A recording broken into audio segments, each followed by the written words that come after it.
All right, welcome everybody to Wednesday. It's gonna be another hot one today, right? Back up for this song here. Watch out, Sammy. It's okay, buddy. It's okay. All right, here we go. Oh, did I already go out of tune?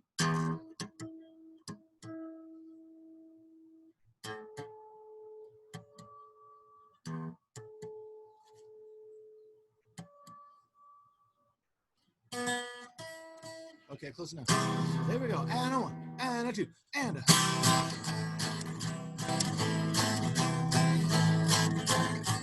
Hello, everybody. So glad to see you. Hello, everybody. Oh, we're so glad to see you too. Hello to Rosie. So glad to see you. Hello to Shy. We're so glad to see you too. Hello to Josie. So glad to see you. Hello to Declan. We're so glad to see you too. Hello to Hikaru. So glad to see you. Hello to Henry. We're so glad to see you too. Hello to Neva. So glad to see you. Hello to Ronan. We're so glad to see you too. Hello to Izumi. So glad to see you. Hello to Elliot. We're so glad to see you too. Hello to Abby. So glad to see you. Hello, everybody. We're so glad to see you.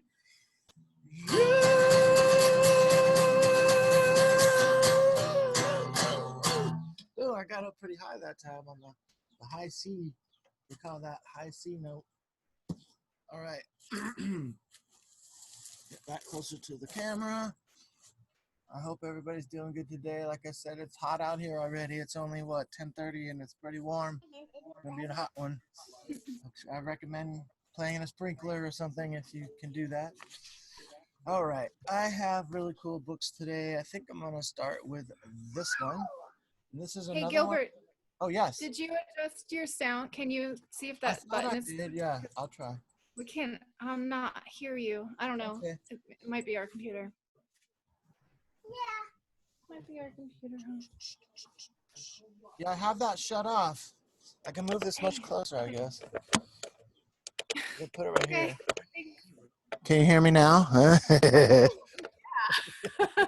It's this, whatever. I'll just move this closer. Okay, cool. Thanks. All righty. Oh, let me change that. All right. Here we go.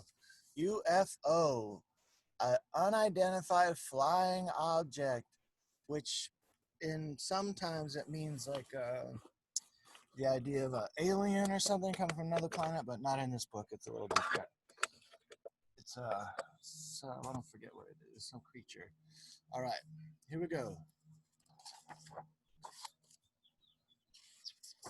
Oh, I'm sorry. Didn't tell you who wrote it. UFO, unidentified flying object, is written by Joanna Stubbs, and I guess she did the drawings too, because it's just one person's name there. And watch out, this is a long one, so it's gonna take a while, guys. Okay. So where can I put this so it's more like? If I scooch this over here, like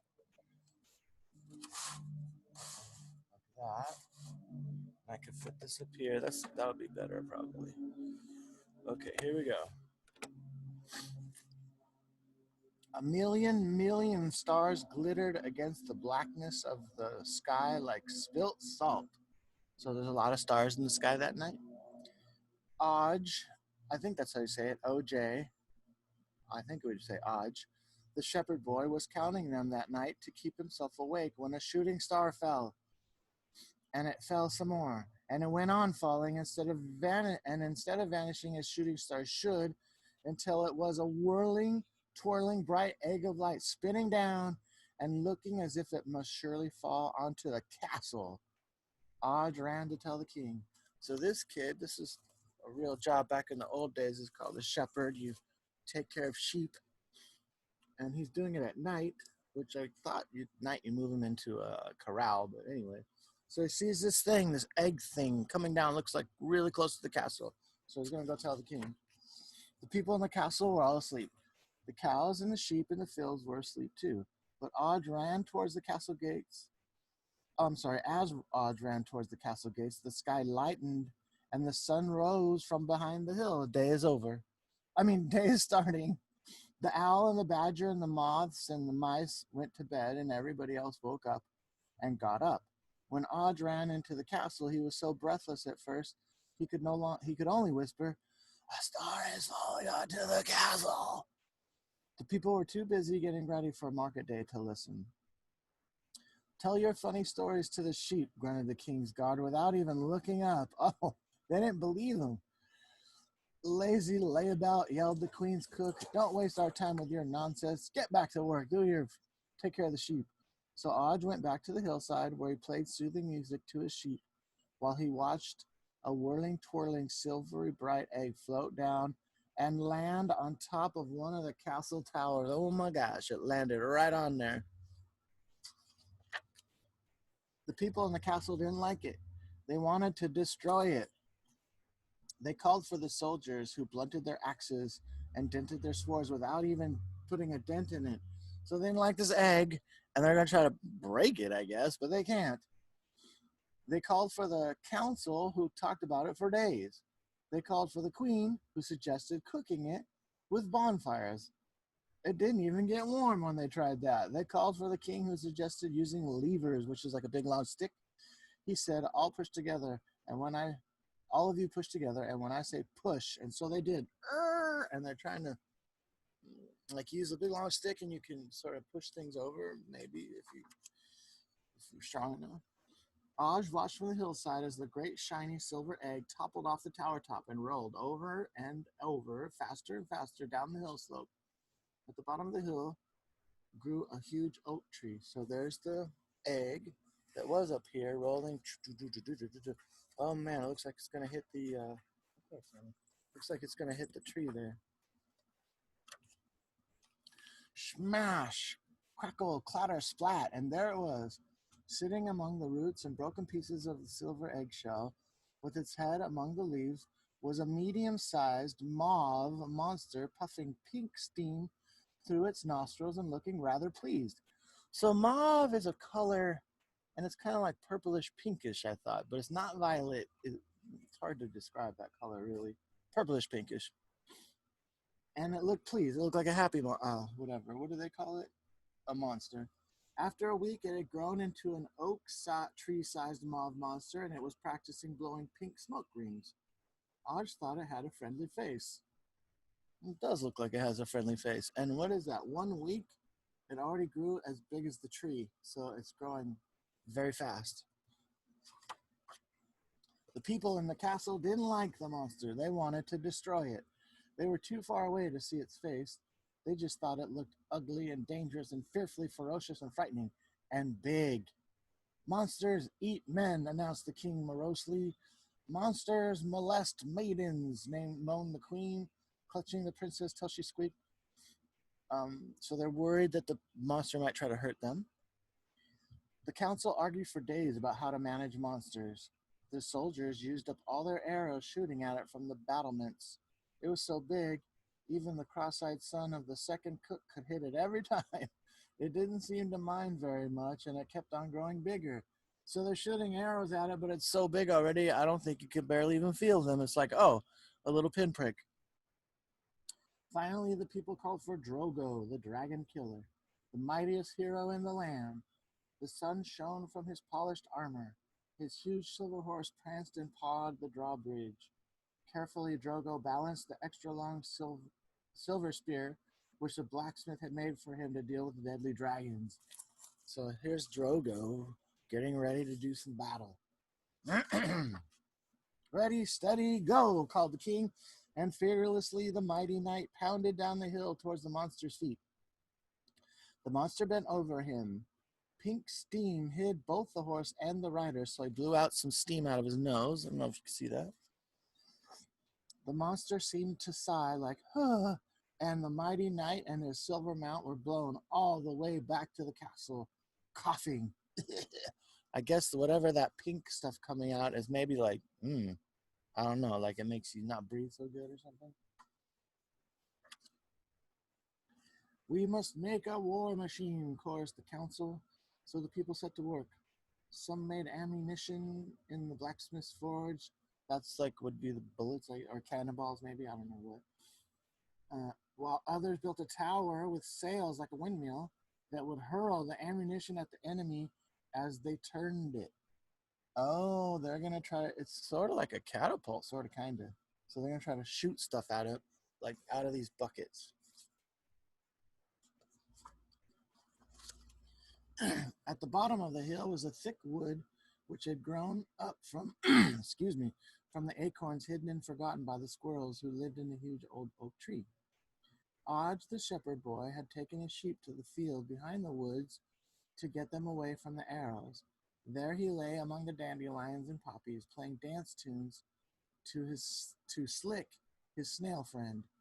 A black shadow put out the light from the sun. So there's Odge laying on the ground playing his flute, I guess. And there's a snail on the end of it. Do you see that? And that's his friend. And he calls him Slick. Slick the snail. That's a good name. And the sheep, Odge doesn't even see the monster yet, but the sheep does. And the sheep's like, monster. It looks pretty friendly though, right? It's smiling. I don't know. Slick went inside to keep dry. Oh, I see. Enormous wet pink drops splashed onto his shell. So Slick had to go in his shell because the dragon, I think, is crying. Tears are coming down. Odge was not afraid. He liked all animals, and he could see that the monster was miserable, crying like sad. So he spoke kindly to it and played some of the soothing music that his sheep liked to hear when the fox was near. The monster stopped crying, and then Odge offered it different plants to eat. It liked to eat poppies the best. Then a bird told them that that war machine was ready, so Odge and Slick went into the wood to hide, and the monster made itself as small as possible and crawled in behind them. The king, who was monster watching from a tower top, saw them go, and all the people in the castle were sad because they were sure that the monster would swallow Odge whole once they got into the shadow of the trees. So they're watching from the castle, and they're like worried that Odge is going to get eaten. Inside the woods, everyone had heard about the gigantic egg. Even the night animals came out of their holes that afternoon to meet them, and birds flew in from 1,000 miles away to see the famous fledgling. Odge sat on the monster's chest playing all his happiest tunes while Slick set off to walk from monster head to tip of monster tail. The birds all sang, and the monster made low, contented musical noises through a monstrous mouthful of poppies. So he's still eating poppies, and he's singing along with the flute, I guess, Odge. Everyone in the woods was happy. Inside the castle, the people aimed their war machine at the woods. The war machine was ready. So it's like two separate stories. Like the people are all afraid of that monster, but the animals kind of like the monster. They're like, nothing wrong with this guy, he just eats flowers. But then the monster heard another noise. From high above the world came a wild humming sound, the sort of sound that most ears cannot even hear. It throbbed in a way that the monster remembered from inside of the egg. Oh, okay. He could remember the sound, like, I don't know what it sounds like exactly. He stretched up towards it, towering above the trees. Fire the war machine, yelled the king. The monster shook himself and unfolded a brand new pair of wings that he had never thought to use before. So he's got wings. He didn't even know, but he flapped them out all of a sudden. He flapped them, and leaves blew off the trees, and the king's guard's match blew out. So I guess you can't light up the war machine. Flapping steadily, the monster rose into the sky and disappeared behind the clouds. So he flew away, up high, high, high. The people in the castle were delighted. Hooray, they cheered when they saw Odge come out of the wood. Odge, the shepherd boy, has frightened the monster away. Oh, mighty and honorable Aj! Hooray for Aj! The king gave Aj his own coat of arms and a horse and a suit of armor to go with it. The queen sat up all night sewing the coat of arms onto his clothes. Oh, his coat of arms is an O and a J and two dragons, it looks like. I think that's the coat of arms. I think that's what that would be on the flag. The princess kept kissing him. Okay. The council called for a procession led by Oz, which is just like a parade, and the soldiers marched behind him. Oz ordained that the war machine should be changed into a play machine for the children. Oh, they turned it into a Ferris wheel. The grown-ups played bowls with the ammunition. Oh yeah, like bowling, or maybe like bocce ball or something. So I guess the ammunition was like cannonball. And from then on, the people in the castle held a procession and a fair every year on the day that Aj had frightened the monster away. Whenever anyone asked him how he had done it, Aj just smiled a mysterious smile because he didn't really scare the dragon away, right? Or the monster, whatever. Meanwhile, high above the world, a small band of space monsters hummed happily as they flew on the 1,000-year-long journey back to their own planet. What? They're alien dragons, guys. Oh my gosh. They're flying a 1,000-year journey. That's a really long time. Back to their own planet where the poppies are taller than earth oak trees, swaying the singing winds which mix with the monsters humming to fill the air with strange music. They were glad to be going home after the long, hard search for the precious monster egg, which had been lost in a space storm. The mother and father monster who had dropped their egg, but found their chick hatched safe and sound after all, grinned hugely and sang the loudest as they soared steadily upwards. Humming happiest of all was the little mauve monster, now flying safely between them. He had found Earth people fearfully ferocious and frightening, and awfully mean to baby monsters. Except for Aj, he was friendly. And Slick was happy too, because he was the first snail ever to go in outer space. He's on the monster's tail. He went with them. But I didn't know if snails could live 1,000 years, but I guess they can. And that's the end. Oh, that's a cool story. I like that story. That's another one of the ones I hardly ever read at school because they're just so long. All right, what should I do this? I'm gonna try this one, I think. Oh yeah, okay. This one, watch out. This one's very emotional, sometimes for me anyway. It's called The Velveteen Rabbit. And it's a very old story or classic tale. I think it's pretty old. Let me see. Marjorie Williams's The Velveteen Rabbit, or How Toys Become Real. Oh, kind of like Toy Story, maybe. So I guess she wrote it and drew it. Oh wait, no, adaptation by Lou Fancher, paintings done by Steve Johnson and Lou Fancher. Oh, I see. So it's taken from the original book. I don't have the original. I'm sorry. I have this version. All right, here's how it starts. There was once a velveteen rabbit, and in the beginning he was really splendid. On Christmas morning, he sat wedged in the top of the boy's stocking. So velveteen, I think, is just another way of saying velvet, which is a kind of fabric that's like um soft and how would you say velvet? I don't know. It's very soft, I guess. A little bit squishy. There were other things in the stocking, but the rabbit was quite the best of all. For at least 2 hours, the boy loved him, and then the velveteen rabbit was forgotten. Huh? Only 2 hours? He had a toy in his stocking, and then he played with it for 2 hours, and then he just forgot about it. Done with it, I guess. For a long time, the rabbit lived in the toy cupboard on the nursery floor. He was naturally shy, and being only made of velveteen, some of the more expensive toys quite snubbed him, so they weren't very friendly to him because I guess velveteen is not fancy enough. I suppose. I don't really know why. Uh-oh, is mine? Okay. Yeah. Um Oh yeah, even Timothy, the jointed wooden lion, put on airs. The only person who was kind to him was the skin horse. The Skin Horse was old and wise, and he knew all about being real. What is real? Asked the rabbit one day. Does it mean having things that buzz inside you and a stick out handle? And I think that's the horse, the wise horse. Real isn't how you are made, said the Skin Horse.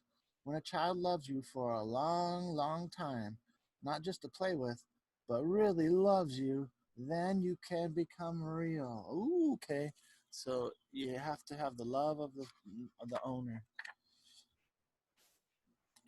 Am I missing something here? It seems like not every people left. Okay.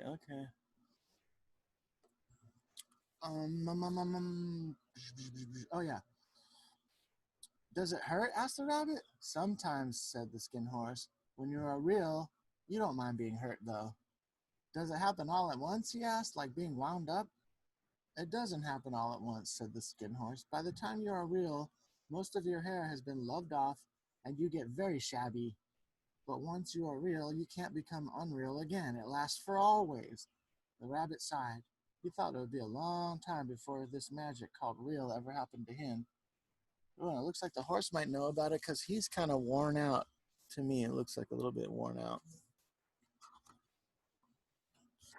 There was a person called Nana who ruled the nursery. Sometimes, for no reason whatever, she went swooping about like a great wind and hustled the toys away in cupboards. She called this tidying up. Nana, I think, must be the mom or grandma. I don't know. One evening, she would clean up the toys and put them away, basically. One evening, when the boy was going to bed, he couldn't find the china dog that always slept with him. Here, Nana said, take your old bunny. And she dragged the rabbit out by one ear and put him into the boy's arms. That night, and for many nights after, the Velveteen Rabbit slept in the boy's bed. Soon he grew to like it, for the boy made nice tunnels for him under the bedclothes. Oh, the rabbit likes it. Tunnels for him under the bedclothes that he said were like the burrow the real rabbits live in. When the boy dropped off to sleep, the rabbit was snuggled close all night long. So he's spending more time with the rabbit now.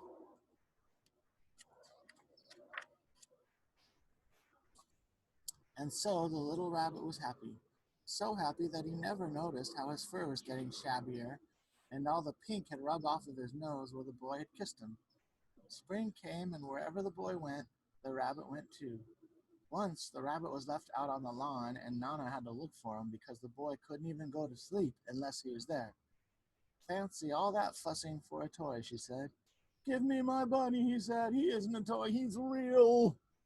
When the little rabbit heard that, he knew the nursery magic had happened to him and he was real. That night, so much love stirred in his little stardust heart that it almost burst. So the kid said he's real, so maybe he turned real all of a sudden. Near the house, there was a woods where the boy liked to play. One evening, while the rabbit was lying there alone, he saw two strange beings. They were rabbits like himself, but they changed shape when they moved instead of always staying the same like he did. They stared at him, and the little rabbit stared back. Their noses twitched. Why don't you get up and play with us? One of them asked. I don't feel like it, said the rabbit. Oh, he's talking. Oh, said the furry rabbit, and he gave a big hop sideways. I don't believe you can. So he thinks he can't actually move around. I can, said the little rabbit. I can jump higher than anything. But he meant when the boy threw him. But of course, he didn't want to say so. So he actually can't move around yet. He could talk, though, right? It seems like. Can you hop on your hind legs? Asked the furry rabbit. That was a dreadful question, for the Velveteen Rabbit had no hind legs at all. He sat still and hoped that the rabbit wouldn't notice. Oh, I see. So they've got sort of longish, like real rabbit legs, and I think the Velveteen Rabbit's legs are sort of like stumpy, not very much of a leg. Oh yeah, but the rabbit did look, and they said, he hasn't got any hind legs at all. He called out. I have too, cried the little rabbit. I'm sitting on them. Then stretch them out and show me like this, said the wild rabbit, and he began to whirl around and dance. I don't like dancing, the little rabbit said, but all the while he was longing to dance. He actually did want to dance. The strange rabbit came quite close. He wrinkled his nose, and he said, he doesn't smell right, he exclaimed. He isn't a rabbit at all. He isn't real. So they almost thought he was real, right? But now they're saying, no, he's not. I am real, said the little rabbit.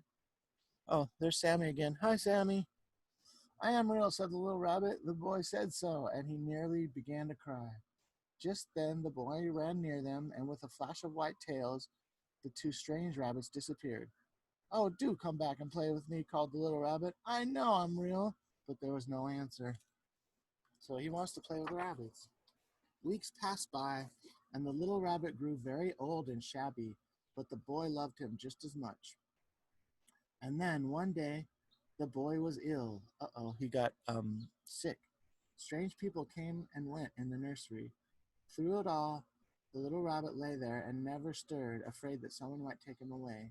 He knew that the boy needed him.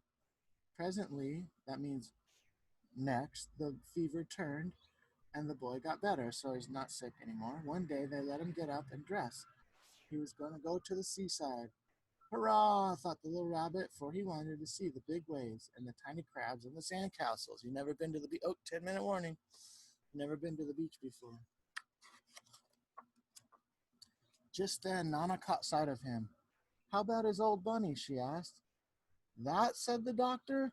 Why, it's a mass of scarlet fever germs. Burn it at once. Uh-oh. So the kid got scarlet fever, which is pretty serious. And the doctor's saying the germs that the way he got the fever are still all over this toy. So instead of washing it, which I think you could wash it, he says to burn it. And so the little rabbit was put into a sack and carried out to the end of the garden. The gardener promised to come early next morning and burn the whole pile. Oh dear. The little rabbit felt very lonely. He thought of those long sunlit hours in the garden, and a great sadness came over him. What use was it to become real if it all ended like this? A tear, a real tear, trickled down his shabby little velvet nose and fell to the ground. So he actually cried a tear. So that's pretty real. And then a strange thing happened. For where the tear had fallen, a flower grew out of the ground, and out of the flower there stepped a fairy. What? Do you see that, guys? That's pretty awesome. Magic flower. Little rabbit, she said. Don't you know who I am? The rabbit looked up at her, and it seemed to him that he had seen her face before. I am the nursery magic fairy, she said. I take care of all the playthings that the children have loved. I turn them into real. Wasn't I real before? Asked the little rabbit. He thought he already was real, right? But she's saying no, I guess. You were real to the boy, the fairy said, because he loved you. Now you shall be real to everyone. And she held the little rabbit close and flew with him into the woods. In the open glade between the tree trunks, she kissed him and put him down on the grass. Run and play, little rabbit, she said. But the little rabbit sat quite still, for he suddenly remembered that he was made all in one piece. And he didn't know that when the fairy kissed him, she had changed him altogether. So he thought his legs still wouldn't work like the first time when he met the rabbits. And he might have sat there a long time if something hadn't tickled his nose. He lifted his hind toe to scratch it. So something's itching his nose, and then he went with his hind leg, and it was working, right? You see what I'm saying? He actually had hind legs. He gave one leap, and the joy of using those hind legs was so great that he went springing about the turf. He was a real rabbit at last, with the regular rabbits. There he is jumping. Autumn passed, and the winter passed too, and in the spring the boy went out to play. And while he was playing, a rabbit peeped at him, and he said, Why, he looks just like my old bunny that was lost when I had scarlet fever. But he never knew that it really was his old bunny, come back to look at the child who had first helped him to be real. So yeah, he looks a little different, like he's brownish instead of grayish like the other bunnies. And that's the end. Aw, that's a classic story. Toy that becomes a real bunny. I don't think I have time for an extra story. Let me see. Do I have a short one? No, I got all long ones today. I'm sorry. So I guess I'll do, let's see, I'll unmute everybody if I can, which I don't know why this does this now. Let me see if I can work this. Ask to unmute, ask to unmute, ask to unmute, ask to unmute. That's not gonna work, is it? Darn it, guys. I still can't figure this out. Did anybody unmute this house? Oh, Hikaru did. Oh, Hikaru, you did it. Me too. Oh, Josie did it too. Josie got the headphones and everything. Let's see. Neva, do you It's know how to because Mama told me how to work on her own tablet. Cool. She told me how. Cool. And Neva, I do you have know how to. to unmute? You know what? What? I have to use the mouse. I can't use my Neva did. fingers. Okay, cool. I can't use my fingers. You have to use the mouse? Okay. I can't use my fingers at all. How about Rosie? If I Do you know how to use unmute? my fingers, it won't even work. It won't work if you It do won't that. work. Okay. All right, guys. Yeah. I'm gonna do the goodbye song in a minute, but does anybody want an extra song? I mean, do you know the extra song you want? Anybody have any ideas for extra song? Okay. Maybe, what's a good song? Anyway. How about Bingo? You guys know that song? Bingo was his name, though. Do you guys know that song? No? What song you guys know? Anybody? Anybody? Let's do Bingo. I'll show you Bingo. Maybe you don't know it. It goes like this. There was a farmer had a B-I-N-G-O. After you say it one time, you start clapping with a different letter. I'll show you. So it goes like this. I don't know how to play a guitar. I'll just do it. There was a farmer had a dog and Bingo was his name. B-I-N-G-O. B-I-N-G-O. B-I-N-G-O. And Bingo was his name. Down the line instead of the B part. Okay, here we go. There was a farmer had a dog and Bingo was his name. Ready? I-N-G-O. I-N-G-O. I-N-G-O.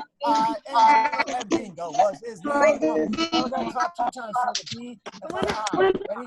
There was a farmer had a dog and Bingo was his name. N-G-O. N-G-O. N-G-O. And Bingo was his name. Oh, there was a farmer had a dog and Bingo was his name. Now 3 times. G-O. G-O. G-O. And Bingo was his name. Was a farmer had a dog and Bingo was his name. Now this time 4 claps. And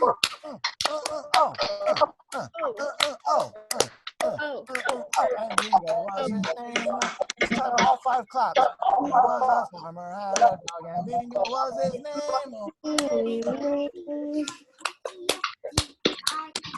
And Bingo was his name. You can do that again. That's a fun song. Because it makes you have to figure out the beat and the spacing. All right, goodbye song now. See if I can finish before I get cut off. Probably buy the All right, here we go.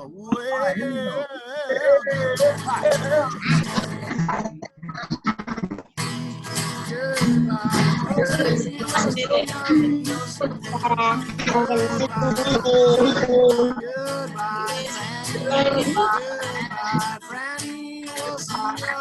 We'll see you. Goodbye, Shy. Goodbye, Shy. Goodbye, Shy. We'll see you. Goodbye, Neva. Goodbye, Neva. Goodbye, Neva. Where can be needy?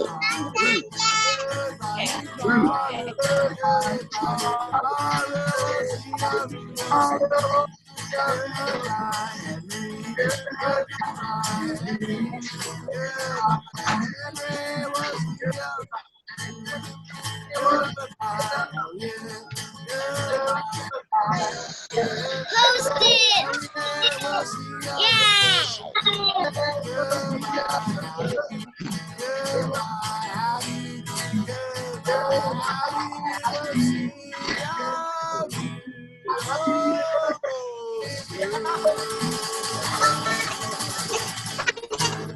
Everybody.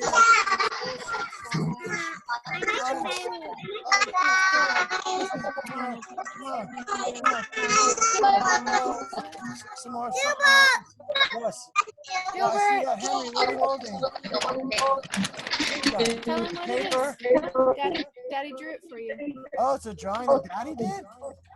Cool. Oh, Yeah, and look at this. I've seen that before. That's cool. That's pretty awesome, buddy. Look at what it looks like. Nose. Yeah, Down. yeah.